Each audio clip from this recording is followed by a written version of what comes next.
Video பார்க்குற எல்லாருக்கும் வணக்கம். என் இனிய காலை வணக்கம் நண்பர்களே. எல்லோரும் எப்படி இருக்கீங்க? நல்லா இருக்கீங்களா? இனி நம்ம சேனலில் கோடி ரோட்ஸை பற்றி ஃபேன்ஸ் ரொம்பவே மட்டம் தட்டி பேசுகிறாங்க. அண்ட் ஃபின்பாலில் டைட்டில் வின் பண்ணுவாரா, ஜேக்கப் ஹார்ட்டுக்கான ஒரு பெரிய புஷ் காத்துருக்கான். அண்ட் மோர் அப்டேட்டை பற்றி இன்றைக்கி வீடியோ பார்க்கலாம். மறக்காமல் முதல்ல சேனலுக்கு வந்துருக்கோங்க, சப்ஸ்கிரைப் பண்ணிக்கோங்க. பெல் ஐக்கானை கிளிக் பண்ண மூலிமா தினமும் ரெஸ்லிங் செய்திகளை தமிழில் தெரிஞ்சுக்கோங்க. முதல் செய்தி, அமெரிக்கன் நைட்மேர் கோடி ரோட்ஸை பற்றி. கோடி ரோட்ஸ் சமீபத்தில் பார்த்தீங்கன்னா தன்னுடைய டைட்டில் தோத்தாரு. இந்த வாரம் நடந்து முடிஞ்ச மண்டே நைட்டாலேயோ சிஎம் பாங்க் பார்த்தீங்கன்னா கோடி ரோட்ஸ் என்னுடைய நண்பன், அவன் என் டைட்டில் இழந்துட்டான்னு சொல்லிட்டு ஒரு சின்ன வார்த்தை தாங்க பேசினாரு. அவர் பேசின உடனே ரசிகர்கள்லாம் பார்த்தீங்கன்னா கோடி ரோட்ஸ் பேரை கேட்ட உடனே பூன்னு சொல்லிட்டு பூ பண்ணாங்க. Just ask my friend Cody Rhodes. என்ன ப்ரோ, சாம்பியன்ஷிப் இருக்கிறதுனால தான் ஃபேன்ஸ் எல்லாம் பூ பண்ணாங்கன்னு சொன்னீங்க. ட்ரூ கிட்ட போயாச்சு, கோடி ரோட்ஸை பழைய பற்றி ஷேர் பண்ண வேண்டியதானு கேட்டிங்கன்னா, சாம்பியன்ஷிப் மட்டும் மேட்டர் இல்லைங்க. கோடி ரோட்ஸோட கேரக்டர் வெரி பெஸ்ட் இம்பார்ட்டண்ட்டாக இருக்கணும். இப்போது எத்தனை பெரிய ரெஸ்லராக இருந்தாலும் சரி, அவர் ரோமனாக இருக்கட்டும், அண்டர்டேக்கராகவே இருக்கட்டும்ங்க, ஒரு கட்டத்தில் அவர் ஹீல் கேரக்டர் பண்ணி தான் ஆகணும். இல்லை நான் முழுக்க ஃபேஸ்டனு, எனக்கு டேனியல் பிரைன் மாதிரி ரசிகர்கள் மத்தியில் வரவேற்பு கிடச்சிது அப்படின்னு கோடி ரோட்ஸ் இது நாள் வரைக்கும் இருக்குது தப்பு தான். அதாவது டேனியல் பிரைன் கதையை சொல்லும் போது எனக்கு ஞாபகம் வருது, கோடி ரோட்ஸும் டேனியல் பிரைன் மாதிரி ஃபேன்ஸ் மத்தியில் அட்ராக்ட் ஆகி தான் அவர் சாம்பியன் ஆனார். டேனியல் பிரைன் இந்த ஹெவி வெயிட் சாம்பியன்ஷிப் வின் பண்ணியும் அவரால் தக்க வைத்து கொள்ள முடியலையே அப்படிங்கிற எதிர்பார்ப்பு கடைசியாக பார்த்தீங்கன்னா டபுள் சாம்பியன்ஷிப்பை ரெசல்மேனியாவில் வெற்றி பெற்றார். அப்படிப்பட்ட டேனியல் பிரைனுக்கு ஒரு ஹீல் கேரக்டர் தேவைப்பட்டது. ரெசல்மேனியாவில் எப்படி ஒரு மூமெண்ட் கிடச்சதோ அதே ரெசல்மேனியாவில் கோஃபி கிங்ஸ்டன் தோற்று போனார். ஒரு மட்டமான சாம்பியன்ஷிப்பை உருவாக்கி, ஆனால் அந்த சாம்பியன்ஷிப்பை பார்த்தாலே தெரியுது ஒரு வுட்டில் செஞ்சுருப்பார். ரசிகர்லாம் பூ பண்ணுற அளவுக்கு கேரக்டர் பெஸ்ட்டாக பண்ணியிருப்பார். Even Roman Reigns I am the beat guy அப்படின்னு சொல்லும்போது பூ சத்தம் மட்டும்தான் ரோமன் ரெயின்ஸுக்கு கேட்டது. அப்போ அவர் எடுத்தது ஹீல் கேரக்டர் தான் கையில். அந்த ஹீல் கேரக்டர் தான் அவளுக்கு கடைசியில் ஒரு ஒர்க் அவுட்டாகவே ஆயிடுச்சு. அதே போல் தான் இப்போ ரோமனாக இருக்கட்டும், எல்லாரையும் நான் அப்படி தான் சொல்கிறேன்.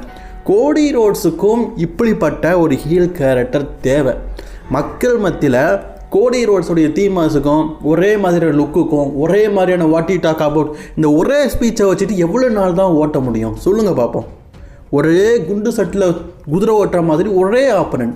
இப்போ அவர் ஹீல் ஆனார்னா அவருக்கு சப்போர்ட் பண்ண ஜே ஊசாவாக இருக்கட்டும், சாமி சேனாக இருக்கட்டும், அந்த ஸ்டோரி எப்படி கொண்டு போகலாம்.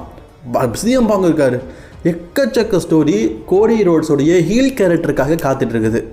ட்ரூ மேக்கின்டரும் அப்படி தான், அவருக்கு தேவையான நேரத்தில் ஹீல் கேரக்டர் பண்ணார். அதுதான் இப்போ அவருக்கு சக்ஸஸ்ஃபுல்லாக இருக்குது. இப்போ அவர் ஹீல் சாம்பியன் சொல்லிட்டு ரசிகர்கள் ஏற்றுக்க முடியல. ஏன்னா அந்தளவுக்கு ஒரு ஃபேஸ் சாம்பியன் மாதிரி ஃபேன்ஸ் மத்தியில் அவ்வளோ வரவேற்பு கிடைக்குது. சரி, இப்போ கோடி ரோட்ஸ் ஹீல் கேரக்டர் பண்ணணும் அப்படின்னா இவரை பேசாமல் புது கேரக்டர் கொண்டு வரலாமே அப்படின்னு நீங்கள் கேட்கலாம். ஆக்சுவலி நான் இந்த விஷயத்தில் இன்னொரு எக்ஸாம்பிள் சொல்கிறேன். டபிள்யூபிள்யூ பார்த்தீங்கன்னா இப்போதைக்கு இருக்கிற ரெஸ்லரை கேரக்டர் சேஞ்ச் பண்ண விட மாட்டேங்காங்க. ஆனால் வின்ஸ் மேக்மேன் டக்குன்னு கேரக்டர் சேஞ்ச் பண்ணுவார். 2017-18 செத்ரான்ஸ் ஒரு சாம்பியன்ஷிப் மெட்டீரியல், அதாவது அந்த வருஷமே 2 தடவை டாக் டீம் சாம்பியன், 2 தடவை இன்டர்கான்டினென்டல் சாம்பியன், 2 தடவை யூனிவர்சல் சாம்பியன். இது 2 வருஷத்தில் நடந்தது. அப்போ பாருங்கள், கண்டினியூட்டாக ஒரு சாம்பியன்ஷிப்பை மட்டும்தான் வெற்றி பெற்றுக்கிட்டே இருந்தார். ரெசல்மேனியா, சம்மர்ஸ்லாம், எந்த பேப்பர்னாலும் அவர் சாம்பியன் தான். அப்படிப்பட்ட செத் ரோலன்ஸ் ஒரு கட்டத்தில் ஃபேன்ஸ் பூ பண்ண ஆரம்பிச்சிட்டாங்க.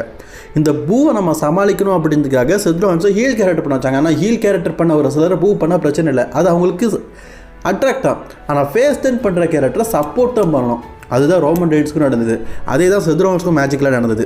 ஆனால் டபிள்யூடி பார்த்தீங்கன்னா இந்த மேஜிக்கில் கோடி ரோட்ஸ் கிட்ட யூஸ் பண்ணலை. சில பேர் என்ன சொல்கிறாங்கன்னா, பேசாமல் இவர் தன்னுடைய கேரக்டர் சேஞ்ச் பண்ணும்போது கோல்டஸ் கேரக்டரில் வந்துட்டு அதுவே பரல அப்படின்னு. சாரி, அது ஸ்டார்டஸில். Actually Stardust character Cody Rhodes அவ்வளோ அருமையாக பண்ணியிருப்பார். அந்த கேரக்டர் சேஞ்சிங் அப்படிங்கிறது சூப்பராக இருந்தது. ஆனால் கோடி ரோட்ஸ் ஒரு ஃப்ளாப்பான கேரக்டர். எவ்வளவு மெனக்கெட்டு அந்த கேரக்டரில் கோடி ரோட்ஸ் பண்ணியிருந்தாலும் அந்த கேரக்டர் சாம்பியன்ஷிப்பில் வின் பண்ணிச்சா இல்லையே, ஒன்லி டாக் டீம் சாம்பியன். அதனால் கோல்டஸ் அப்படிங்கிறது ஒரு ஃபெயிலியரான கேரக்டர். ஒருவேளை கோடி ரோட்ஸ் கேரக்டர் சேஞ்ச் பண்ணணுன்னா அவருடைய ஹேர் ஸ்டைலை பிளாக் ஆக்கிட்டு நியூ லுக்கில், நியூ தீம் மியூசிக்கை, நியூ ரிங் கியரில் வரலாம், அது நல்லாயிருக்கும். அதை விட்டுட்டு கோல்டாஸ்டாக தான் வரணும் அப்படிங்கிறது அவசியம் இல்லைல்ல. ஏன்னா அதுதான் ஃபெயிலியர் கேரக்டரில். கோடி ரோட்ஸ் எப்போ ஃபேஸ் டர்ன் பண்ணுறாரோ அப்போ தான் பழையபடி ரசிகர்கள் மத்தியில் கோடி ரோட்ஸ் மேலே இன்ட்ரெஸ்ட் வரும்.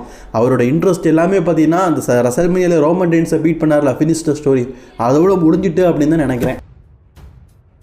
ஜேக்கப் ஹார்ட்டுக்கு WWE பார்த்தீங்கன்னா ஒரு மிகப்பெரிய வாய்ப்பை 2026 கொடுக்க போகிறாங்களாம். ஜேக்கப் ஹார்ட்டோ பார்த்தீங்கன்னா இதுக்கப்புறமா WWE பார்த்தீங்கன்னா ஒரு நெக்ஸ்ட்டு ஹெவி வெயிட் மெட்டீரியல்ஸில் தான் கட்ட போகிறாங்களாம். அதாவது மிட்கார்ட் டைட்டில் பார்க்க போதுறது, ஸ்டோரி லைனே இல்லாமல் சுற்றுறது, அந்த மாதிரி இல்லாமல் அன்டிஸ்பியூட்டட் டைட்டிலுக்காக மோதுறது, ஹெவி வெயிட் சாம்பியன்ஷிப்பாக மோதுறதுன்னு சொல்லிட்டு அடுத்தடுத்து பார்த்தீங்கன்னா WWE வந்து ஒரு பெரிய பெரிய ஸ்டோரியை தான் ஜேக்கப் ஹார்ட்டுக்கு வச்சுருக்கிறாங்களாம். ஸோ ஜேக்கப் ஹார்ட்டோ 2026 வேர்ல்டு சாம்பியனோ அல்லது அன்டிஸ்பியூட்டட் யூனிவர்சல் சாம்பியன் ஆகிறதோ சாதாரண விஷயந்தான், அதில் கண்டிப்பாக ஆகிடுவார் அப்படிங்கிற மாதிரி சொல்லப்பட்டிருக்குது. ஸோ கண்டிப்பாக இந்த வருஷமும் ஒரு சமூக ரெஸ்லர் சாம்பியன் ஆக போகிறா, அது யார் அப்படிங்கிறத வெயிட் பண்ணி பார்ப்போம். Finn Balor world heavyweight champion ஆவாரா? ஃபின் பேலருடைய ஸ்டோரி நமக்கு இப்போதைக்கு பேக் ஸ்டேஜ் நியூஸாக தெரிஞ்சிருக்குது. இன்றைக்கி காலைல ஒரு வீடியோ போட்டாங்க நம்ம ரெஸ்லிங் கிங் ஓஜியில்.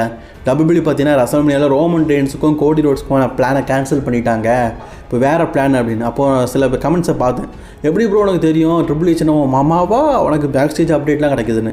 நான் சொல்கிற வெப்சைட்லாம் பார்த்துக்கோங்க, ProWrestling.com, PWI, அதுக்கப்புறமா பார்த்தீங்கன்னா ரசல் கீட்டா, இந்த மாதிரி எக்கச்சக்க வெப்சைட்ஸ் இருக்குது.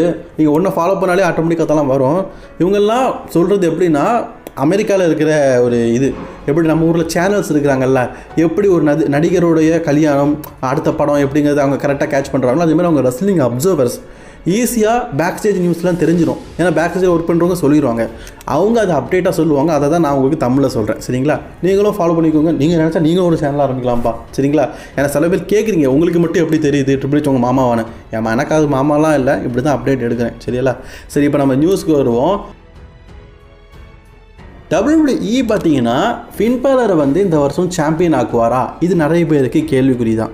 நமக்கு கிடச்சிருக்க செய்தி என்னென்னா, இப்போ ஃபின் பேலருக்கு ஒரு ஹோப் கொடுக்கணும், பழைய பொசிஷனுக்கு கொண்டு போகணும் அப்படிங்கிறதுனால வேர்ல்டு ஹெவி வெயிட் சாம்பியன்ஷிப்பாக நெக்ஸ்ட் வீக் பார்த்தீங்கன்னா மோத போகிறாரு.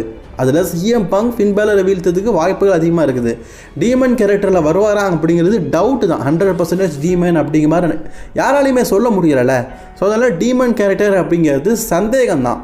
பட் ஆனால் இதுக்கப்புறமா ஃபின் பேலருடைய ஸ்டோரி நல்லாயிருக்கும் அப்படிங்கிற மாதிரி சொல்லப்பட்டிருக்கு. 2026 ஃபின் பேலர் ஒரு மிகப்பெரிய ஃபேஸாக இருக்க போகிறாருன்னு நமக்கு கிடச்சிருக்கிற செய்தி என்னென்னா, WWE பார்த்தீங்கன்னா டாமினிக் மிஸ்டீரியோ இன்ஜுரி கியூர் ஆனதுக்கப்புறமா டாமினிக் மிஸ்டீரியோக்கும் ஃபின் பேலருக்கும் ஒரு பெரிய ஸ்டோரி லைனாக கொண்டு போக போகிறாங்களாம். இந்த ஸ்டோரியை டெவலப் பண்ணி ரெசல்மேனியாவில் ஃபின் பேலருக்கும் டாமினிக் மிஸ்டீரியோக்கும் இன்டர் கான்டினென்டல் சாம்பியன்ஷிப்பான மேட்சாக கொண்டு வைக்க போகிறாங்க. அதில் Finn Balor new intercontinental சாம்பியனாக தான் வாய்ப்பு இருக்குது. அப்போ ஃபின் பேலர் வாழ்க்கை முழுக்க கான்டினென்டலில் தான் கிடக்கணுமான்னு கேட்டிங்கன்னா வேறு வழி இல்லை. WWE அப்படி தான் காட்டுறானுங்க, அதில் தான் கடந்தாகணும், வேறு வழி இல்லை. ஸோ இதுதான் ரெசல்மேனியா பிளான் அப்படிங்கிற மாதிரி சில செய்திகள் கிடச்சிருக்குது. ஓகே நண்பர்களே, இன்றைக்கான அப்டேட் அவ்வளோதான். பிடிச்சிருந்துன்னா லைக் ஷேர் கமெண்ட் பண்ணிக்கோங்க. அதுக்கப்புறமா நம்ம wrestling king OG, wrestling king 2 Tamil அந்த சேனலை தவிர்த்து நம்ம சினிமா கிங் தமிழும் ஆரம்பிச்சிருக்கிறோம். நல்ல வரவேற்பு தரீங்கப்போ எனக்கு. அந்த சேனலை சப்ஸ்கிரைப் பண்ணாதவங்க சப்ஸ்கிரைப் பண்ணிக்கோங்க, கீழே டிஸ்கிரிப்ஷனில் கொடுத்துருக்கேன். அண்ட் இனியோட உங்களுக்கு ஏதாவது கேள்விகள் இருந்தால் கேளுங்க. நெக்ஸ்ட் வீடியோவில், அதாவது நாளைக்கு காலையில் நம்ம ரெஸ்லிங் கிங் தமிழில் நான் வீடியோ போடும்போது அதில் உங்கள் கேள்விக்கான ஆன்சரை நான் கண்டிப்பாக சொல்கிறேன், சரிங்களா? Bye friends.